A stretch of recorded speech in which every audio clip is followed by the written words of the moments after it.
So welcome to our channel Doctor of Optometry. Today we will discuss about errors of refraction and accommodation. इससे पहले कि हम direct कोई refractive error उठाएंगे उससे पहले हम कुछ टर्म्स को यहाँ पे जानने की कोशिश करेंगे. The first term is that is emmetropia. Emmetropia is basically optically normal eye. Emmetropia वो होती है जो ऑप्टिकली नॉर्मल आई होती है. ऑप्टिकली नॉर्मल आई का मतलब क्या होता है, जिसमें जनरली कोई भी रिफ्रैक्टिव एरर नहीं होता है. जो लाइट रेज आती है, the light rays which coming from the infinity point and they focus the sensitive part of the retina with accommodation being at rest. तो उस कंडीशन को हम बोलते हैं इमेट्रोपिया. इमेट्रोपिया हम सिंपली जानेंगे कि ऑप्टिकली ये नॉर्मल आई होती है जिसमें कोई भी रिफ्रैक्टिव एरर नहीं होता है. और दूसरा जो है सेकंड टाइप, दैट इज एमेट्रोपिया.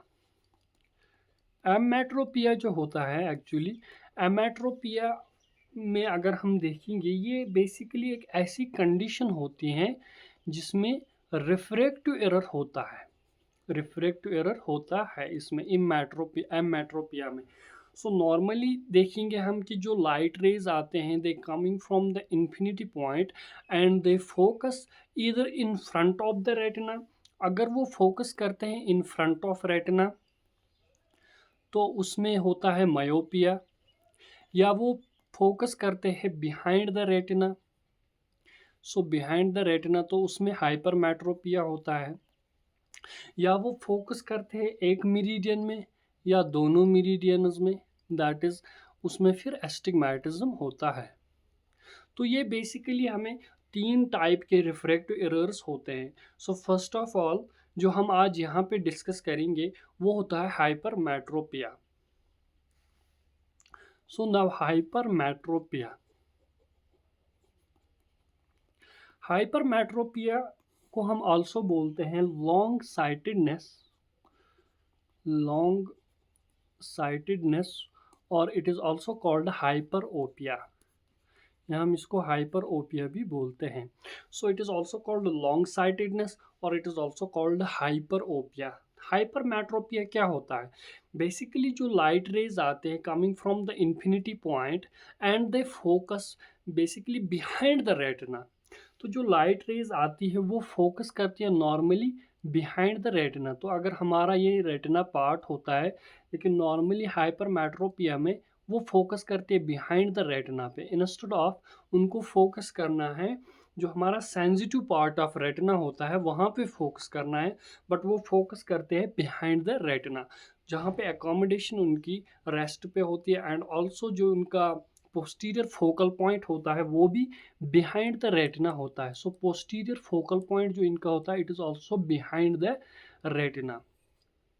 तो नॉर्मली अगर हम देखेंगे बेसिकली ये चीज़ें होते क्यों हैं, इसमें हम देखते हैं नॉर्मली कुछ इम्पॉर्टेंट काजेज़ हैं इसमें जिसको हम एटियोलॉजी बोलेंगे वो भी हम देखते हैं. लेकिन पहले हम डायग्रामेटिकली इस चीज़ को समझेंगे बिहाइंड द रेटिना जो है वो क्या है. तो यहाँ पे हम देखेंगे अभी हमारे पास नॉर्मली ये डायग्राम है.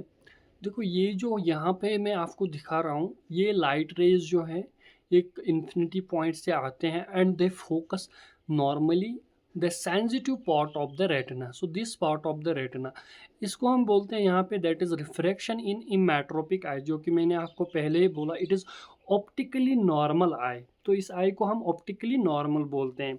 और दूसरा जो हमें यहाँ पे रिफ्रैक्टिव एरर है that is this one, refraction in hypermetropic eye. अभी मैंने आपको यहाँ पे बोला है कि ये फोकस करते हैं behind the retina instead of the sensitive part of this retina. तो इस कंडीशन में क्या होता है, इसमें ये इनका जो पोस्टीरियर फोकल पॉइंट होता है वो बिहाइंड रेटिना होता है, जिससे यहाँ पे पेशेंट को इमेज जो आती है वो बेसिकली ब्लर आती है. तो इस कंडीशन इस टाइप ऑफ रिफ्रैक्टिव एरर को हम हाइपरमेट्रोपिया बोलते हैं. तो चलिए अब हम जानते हैं कि हाइपरमेट्रोपिया होता क्यों है. तो अब हम यहाँ पे देखेंगे बेसिकली इसके कॉजेस या हम इटियोलॉजी भी बोलते हैं. हाइपरमेट्रोपिया जो है वो होता क्यों है. फर्स्ट इम्पॉर्टेंट काज जो इसका होता है that is axial hypermetropia. Axial hypermetropia जो है it is one of the most common cause of hypermetropia. इसमें क्या होता है बेसिकली, नॉर्मली हमें पता है जो एक्शियल लेंथ होती है, anterior posterior axial length is 24 mm।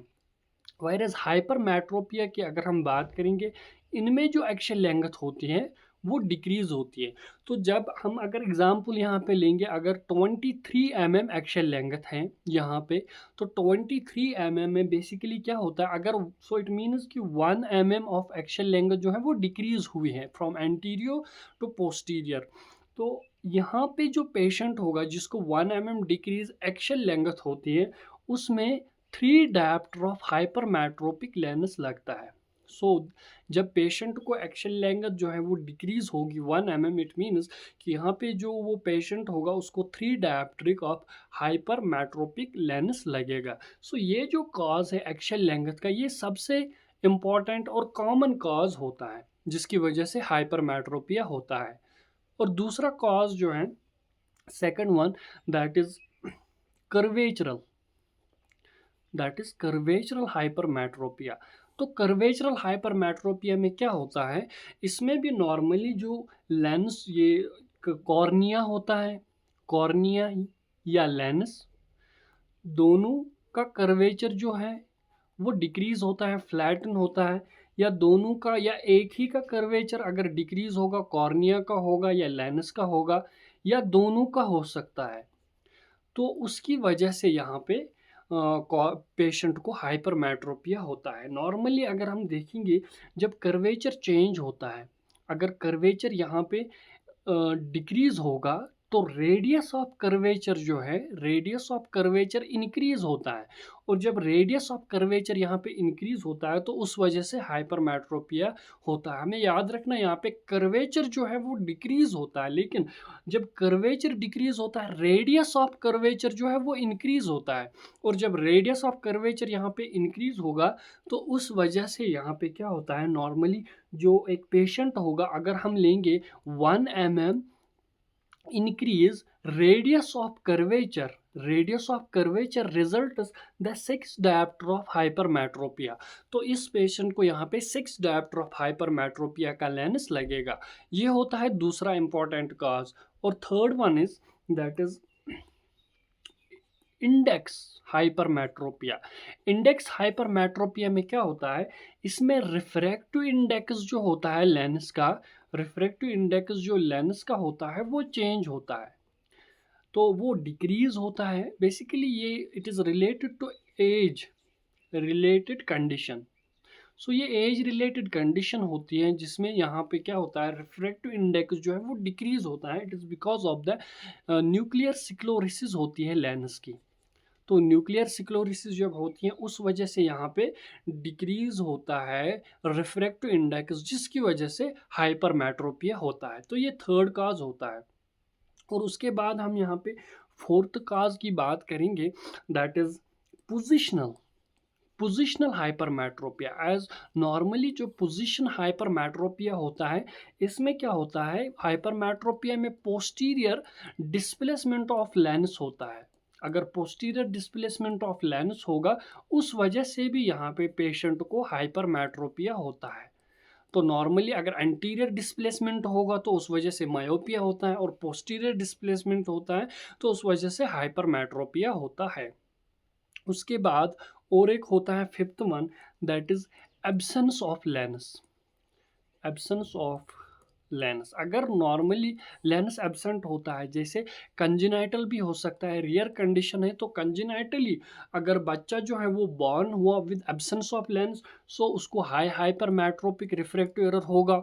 और अगर एक्यूर्ड, एक्यूर्ड की वजह से होगा, जैसे समटाइम्स हम कैटरैक्ट रिमूवल करते हैं या रिमूवल ऑफ लेंस जब करते हैं, तो किसी कारण की वजह से फिर हम आयोल नहीं डाल पाते हैं और पेशेंट जो है वो एफेकिक रहता है।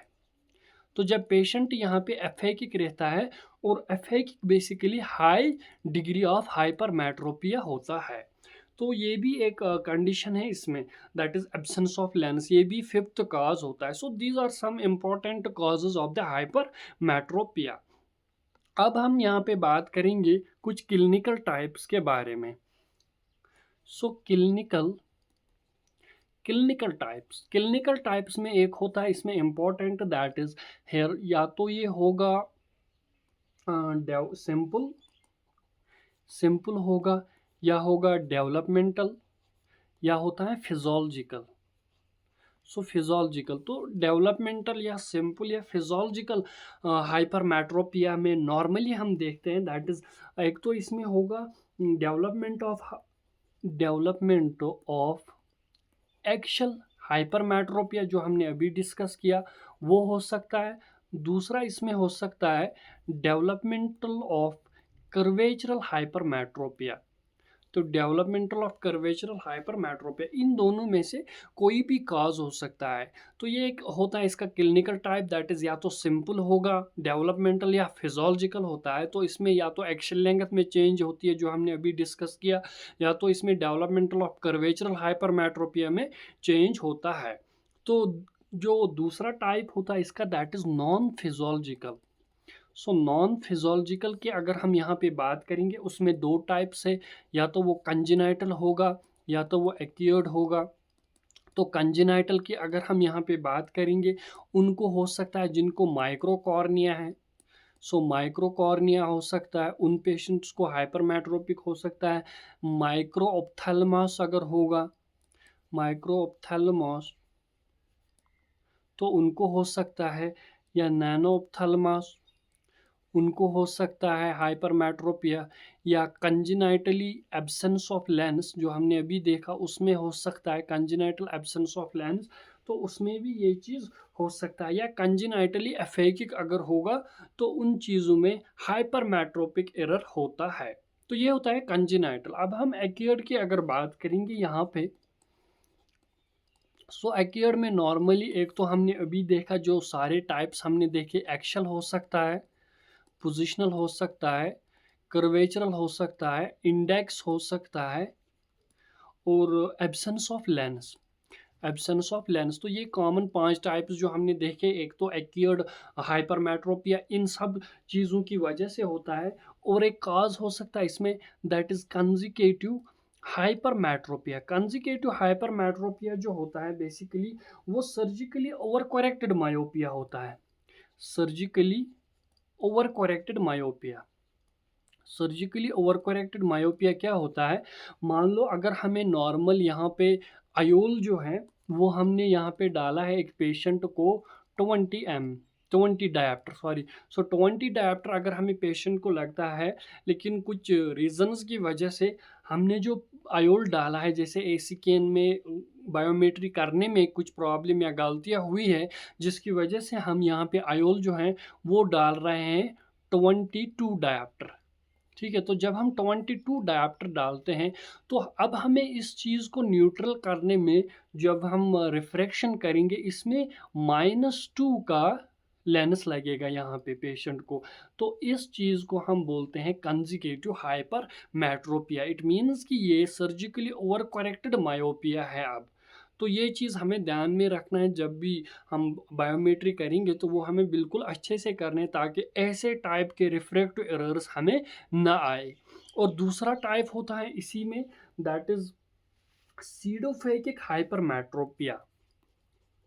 सीडोफेकिक हाइपरमेट्रोपिया। सो सीडोफेकिक हाइपरमेट्रोपिया में क्या होता है, सेम यही कंडीशन हम लेंगे, +20 डायप्टर अगर पेशेंट को लगता है, हमने +18 डायप्टर ही डाला, तो +2 हमें फिर रिफ्रैक्शन देनी है आफ्टर सर्जरी। तो ये इस कंडीशन को हम बोलते हैं सीडोफेकिक हाइपरमेट्रोपिया, यानी कि पेशेंट को आयोल डालने के बाद यहाँ पे हाइपरमेट्रोपिया हुआ है। और एक कंडीशन इसमें होती है एक्यूर्ड में, that is called functional hypermetropia. So functional hypermetropia की बात अगर हम करेंगे, फंक्शनल हाइपरमेट्रोपिया मीन्स कि कभी कभी क्या होता है, पैरालिसिस होती है। So paralysis of third cranial nerve. तो पैरालिसिस अगर होती है थर्ड क्रेनियल नर्व की, उसकी वजह से भी हाइपरमेट्रोपिया होता है। तो उस टाइप ऑफ हाइपरमेट्रोपिया को हम बोलते हैं फंक्शनल हाइपरमेट्रोपिया। और ऑल्सो इंटरनल ऑप्थेल्मोप्लेजिया अगर पेशेंट को होगा तो उसकी वजह से जो यहाँ पे ये रिफ्रैक्टिव एरर होता है वो हाइपरमेट्रोपिया होता है, उसको भी हम फंक्शनल हाइपरमेट्रोपिया बोलते हैं। तो ये इसके कुछ इंपॉर्टेंट क्लिनिकल टाइप्स थे। उसके बाद हम यहाँ पे देखेंगे that is the components of hypermetropia.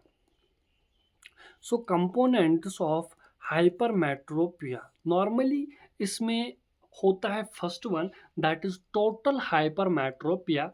Total hypermetropia वो हाइपरमेट्रोपिया होता है जिसको हम एस्टिमेट करते हैं under the complete cycloplegia, under the complete cycloplegic. So total hypermetropia हमें तब पता चलेगा जब हम कंप्लीटली इसको रूल आउट करेंगे अंडर द साइक्लोप्लेजिक रिफ्रैक्शन में, तब हमें पता चलता है टोटल हाइपरमेट्रोपिया। और टोटल हाइपरमेट्रोपिया में दो टाइप्स होते हैं, एक होता है लेटेंट हाइपरमेट्रोपिया और दूसरा होता है मैनिफेस्ट हाइपरमेट्रोपिया। तो लेटेंट हाइपरमेट्रोपिया हम यहाँ पे देखेंगे।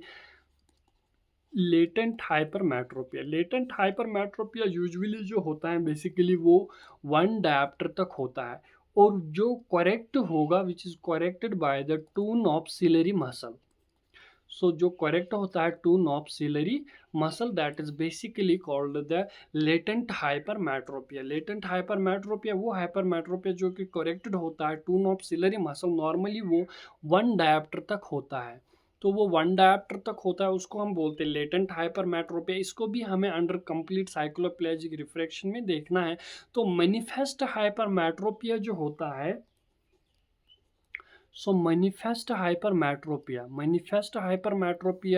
is basically the remaining part of the total hypermetropia। तो manifest hypermetropia वो hypermetropia होता है जो remaining part होता है total hypermetropia का। तो इसमें हमें दो टाइप्स होते हैं, एक होता है फैकल्टेटिव हाइपरमेट्रोपिया और दूसरा होता है absolute hypermetropia.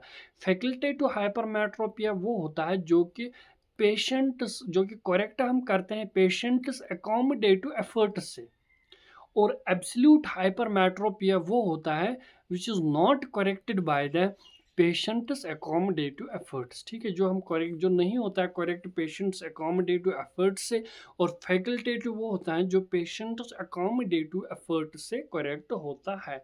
So in general अगर हम यहाँ पे देखेंगे total hypermetropia is equal to latent hypermetropia plus it is the manifest hypermetropia, जिसमें हमें एक फैकल्टेटिव हाइपरमेट्रोपिया होता है प्लस इसमें होता है that is absolute hypermetropia. Absolute hypermetropia हमें कंजेनाइटल भी हो सकता है, और वो हमें या तो हमें वो कंजेनाइटल होगा, सो वो हमें कंजेनाइटल हो सकता है या वो हमें एक्यूर्ड हो सकता है।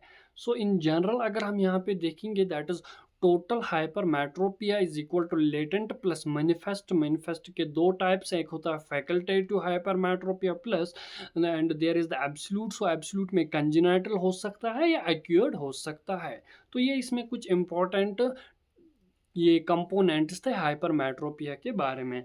ओके, तो उसके बाद हम यहाँ पे देखते हैं दैट इज क्लिनिकल फीचर्स। तो क्लिनिकल फीचर्स के बारे में जब हम यहाँ पे बात करेंगे, first of all we will discuss here that is the some symptoms. कुछ सिम्टम्स होते हैं हाइपरमेट्रोपिया में, जैसे पहले होता है it is usually the asymptomatic. So asymptomatic होता है ये। तो एसिम्पैथोमेटिक जो है basically small amount of refractive error तो होता है जो कि हम करेक्ट करते हैं बाय पेशेंट्स अकोमोडेटिव एफर्ट से विदाउट प्रोड्यूसिंग एनी सिम्टम, तो उसको हम बोलते हैं यूजुअली एसिम्पैथोमेटिक। और दूसरा इसमें जो होता है दैट इज एस्थेनोपिक सिम्टम्स। एस्थेनोपिक सिम्टम्स इसमें होते हैं। तो एस्थेनोपिक सिम्टम्स जो हैं बेसिकली जब हम कभी टाइम ये होता है कि हम हाइपरमेट्रोपिया को जब फुल्ली करेक्टेड करते हैं, ठीक है, तो जब हम हाइपरमेट्रोपिया को फुल्ली करेक्टेड यहाँ पे करते हैं by use of accommodation vision, तो उसमें नॉर्मल होता है। तो उसके बाद यहाँ पे क्या होता है, but due to sustained accommodation efforts की वजह से यहाँ पे पेशेंट को एस्थेनोपिक सिम्टम्स का सामना करना पड़ता है, जैसे कि उसमें टाइडनेस ऑफ आइज होती है, फ्रंटल हेडेक होता है, या फ्रंटो टेम्पोरल हेडेक इसमें होता है, और माइल्ड फोटोफोबिया भी इसमें होता है, और माइल्ड वाटरिंग भी इसमें होती है। तो ये कुछ इंपॉर्टेंट सिम्टम्स है इसमें। और इसमें तो ब्लर विजन होगा ही, ठीक है, ब्लर विजन इसमें होता है इन केस ऑफ हाइपर मेट्रोपिक जिनमें होता है, तो उनमें ब्लर विजन भी होता है। तो ये कुछ कॉमन इसमें सिम्टम्स हैं। उसके बाद हम देखेंगे यहाँ पे साइनस। तो साइनस के बारे में जब हम यहाँ पे देखते हैं, कुछ इंपॉर्टेंट साइनस इसमें हैं। जैसे first important sign is in case of जो आई बॉल होती है, आई बॉल यहाँ पे थोड़ी सी स्मॉल होती है एज कम्पेयर टू नॉर्मल। क्यों स्मॉल होती है, जो कि हमने पहले ही डिस्कस किया, क्योंकि एक्शियल लेंथ नॉर्मली 24 mm है, और हाइपर मेट्रोपिया में एक्शियल लेंथ जो है वो डिक्रीज होती है। तो अगर 1 mm ही डिक्रीज होती है एक्शियल लेंथ, तो इसका मतलब 1 mm जो साइज ऑफ आई बॉल है वो कम है एज कम्पेयर टू नॉर्मल। सो अगर 2 mm होगा तो उसी हिसाब से फिर नॉर्मली हम देखेंगे तो आई बॉल जो है उसका साइज जो है वो स्मॉल होता है। और कॉर्निया जो इनका होता है, कॉर्निया कॉर्निया भी स्लाइटली स्मॉलर होता है देन नॉर्मल्स। तो वो भी स्मॉल होता है नॉर्मल्स में। और अगर हम एसी की age compare to normals, AC anterior chamber की अगर हम बात करेंगे, वो हाइपर मेट्रोपिया में शेलो होता है, क्योंकि साइज ऑफ आई बॉल जो है वो स्मॉल होता है। और उसके बाद अगर हम यहाँ पे और एक दैट इज़, अगर हम रेटनास्कोपी करते हैं इन पेशेंट्स को, या अगर हम ऑटो रिफ्रैक्टोमेट्री करते हैं, तो वो हमें रिफ्रैक्टिव एरर जो होता है वो हमें हाइपर मेट्रोपिक रिफ्रैक्टिव एरर दिखाते हैं यहाँ पे। और अगर हम फंड्स की बात करेंगे यहाँ पे, तो फंड्स की जब हम बात करेंगे, इनमें स्मॉल हाइपरोपिक डिसिक होती है, तो स्मॉल हाइपरोपिक डिसिक हमें इनको देखने को मिलती है। या अगर हम इनमें एसिकेन अल्ट्रासोनोग्राफी करते हैं, बायोमेट्री जब हम करते हैं, तो वो हमें दिखाते हैं इनकी जो एक्शियल लेंथ है वो डिक्रीज है। तो ये बेसिकली कॉमन साइंस हैं इनके। अब अगर हम बात करेंगे ग्रेडिंग्स के बारे में कि किस हाइपरमेट्रोपिया को हम क्या बोलेंगे। जैसे according to the American optometry association के हिसाब से अगर हम इसको ग्रेडिंग करेंगे, फर्स्ट ऑफ ऑल एक होता है माइल्ड हाइपरमेट्रोपिया। सो माइल्ड हाइपरमेट्रोपिया जो होता है वो तब होता है जब रिफ्रैक्टिव एरर लेस देन +2 होगा। और मॉडरेट हाइपरमेट्रोपिया जो है, मॉडरेट हाइपरमेट्रोपिया तब होता है जब रिफ्रैक्टिव एरर +2 टू +5 होता है। और high degree of high hypermetropia हम तब बोलते हैं जब ये +5 से ज़्यादा होता है। रिफ्रैक्टिव एरर जब +5 से ज़्यादा होगा देन इट मीन्स कि इसको हम हाई हाइपरमेट्रोपिया बोलते हैं। तो चलिए, अब हमने बेसिक इंपॉर्टेंट इंफॉर्मेशन सारी हाइपरमेट्रोपिया की देखी है। अब हम देखेंगे इस चीज़ को हम ट्रीट कैसे करेंगे। Treatment of hypermetropia. तो ट्रीटमेंट हम कैसे करेंगे इस चीज़ को। नॉर्मली फर्स्ट ऑफ ऑल हमें जो हाइपरमेट्रोपिक की रिफ्रैक्शन देनी है, जो इसके कुछ फंडामेंटल रूल्स हैं कैसे हम इसको ट्रीट करेंगे। फर्स्ट इंपॉर्टेंट रूल, हमें हाइपरमेट्रोपिया हमेशा जो रूल आउट करना है it should be under the complete cycloplegia. तो under the complete cycloplegic refraction में हमें इसको रूल आउट करना है। और दूसरी बात जो हम यहाँ पे करेंगे दैट इज़, हमें first of all spherical correction, जो स्फेरिकल करेक्शन होती है वो हमें कोशिश करनी है कि हम मिनिमम दे, और पेशेंट का विजन जो है वो मैक्सिमम एक्सेप्ट उस चीज़ को करे, पेशेंट को मैक्सिमम विजन जो है वो इम्प्रूव हो जाए। और इन केस अगर यहाँ पे कोई सिलेंड्रिकल नंबर है पेशेंट को साथ, तो हाइपरमेट्रोपिया के साथ इसको एस्टिग्मेटिज्म भी है, तो सिलेंडर नंबर को हमें फुल करेक्टेड यहाँ पे करना है विद प्रॉपर एक्सिस। तो उसके बाद हम यहाँ पे देखेंगे जो तीसरा हमें होता है, ग्रेजुअली हम इंक्रीज कर सकते हैं फिर स्फेरिकल नंबर, ठीक है। तो आफ्टर 6 मंथ्स जब हम पेशेंट को रिव्यू रखेंगे, 6 मंथ्स के बाद हम स्फेरिकल करेक्शन इंक्रीज कर सकते हैं till the patient accept the manifest hypermetropia. Okay, till जब तक पेशेंट एक्सेप्ट करेगा मैनिफेस्ट हाइपरमेट्रोपिया। अब अगर इन केस इन केस अगर पेशेंट को कोई डीविएशन होगी, जैसे कन्वर्जेंट सीक्वेंट अगर होगा पेशेंट को, इनवर्ट डीविएशन अगर पेशेंट को होगी, तो उसमें हमें हाइपरमेट्रोपिक स्फेरिकल करेक्शन जो है वो भी फुल देनी है इसमें, प्लस सिलेंड्रिकल तो इसमें फुल देना ही है, लेकिन फर्स्ट सिटिंग पे ही हमें इसमें स्फेरिकल करेक्शन जो है वो हमें इसमें देनी है। तो इन केस अगर यहाँ पे किसी पेशेंट को एम्ब्लियोपिया है, ठीक है, एम्ब्लियोपिया जो कि अलग हमारा टॉपिक रहेगा इन डिटेल। तो amblyopia is basically lazy I.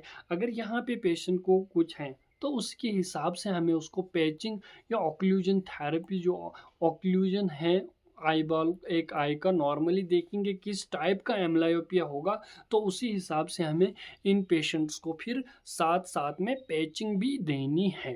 तो ये होता है इसका नॉर्मल ट्रीटमेंट। इसमें हम क्या करते हैं, कन्वेक्स लेंस जो है वो हम ट्रीट करते हैं हाइपरमेट्रोप्स में। तो प्लस लेंसेज हम इनको बोलते हैं, या कन्वेक्स लेंसेज, कन्वेक्स लेंसेज। तो ये हम इनको ट्रीटमेंट के लिए देते हैं। तो नॉर्मली जो हमें मोड ऑफ इसमें ट्रीटमेंट है वो कैसे हम देंगे, मोड ऑफ प्रिस्क्रिप्शंस कह सकते हैं हम। तो मोड ऑफ प्रिस्क्रिप्शंस जो है, या तो हम इसमें एक स्पेक्टिकल दे सकते हैं, और दूसरा हम इसमें कंटैक्ट लेंसेज दे सकते हैं, एंड थर्ड वन जो हमारा रहता है दैट इज़ सर्जिकल ट्रीटमेंट। तो ये कुछ इंपॉर्टेंट चीज़ें हैं इसमें जो हमें इसमें ध्यान रखना है। हम स्पेक्टिकल करेक्शन भी दे सकते हैं, कंटैक्ट लेंसेज भी दे सकते हैं, या सर्जिकली इसको, इस हाइपरमेट्रोपिया को हम ट्रीट कर सकते हैं। तो अब मैं आपको डायग्रामेटिकली दिखाऊंगा कि हाइपरमेट्रोपिया आफ्टर रिफ्रैक्शन कैसे वो फोकस करता है इन फ्रंट ऑफ द सॉरी, कैसे वो फोकस करता है रेटिना पे, sensitive part of retina. Okay, तो ये जो रिफ्रैक्शन हमें यहाँ पे रहती है, देखो ये लेंस जो हमने डाला है, जैसे इससे पहले मैंने आपको डायग्रामेटिकली दिखाया कि जो यहाँ पे लेंस ये रहती है रिफ्रैक्शन, वो बिहाइंड द रेटिना इनका सेंसिटिव पॉइंट रहता है। लेकिन यहाँ पे हम जब कन्वेक्स लेंस डालते हैं तो सेंसिटिव पार्ट ऑफ रेटिना जो है एग्जैक्ट वहीं पे यहाँ पे इनका पड़ता है। तो इस वजह से जो इनकी बेसिकली विजन होता है वो इम्प्रूवमेंट आता है, और हाइपरमेट्रोपिक को हम ऐसे करेक्ट कर सकते हैं। ये सिंपल हाइपरमेट्रोपिक है। अगर कन्वेक्स लेंस की अगर हम बात करेंगे, ये सिंपल कन्वेक्स लेंस है। तो अगर इसके साथ कोई एस्टिग्मेटिज्म भी होगा उसके लिए हमें सिलेंड्रिकल लेंसेज का यूज़ करना होता है। तो बेसिकली ये normal on the base of refraction के हिसाब से मैं आपको यहाँ पे बोल रहा हूँ।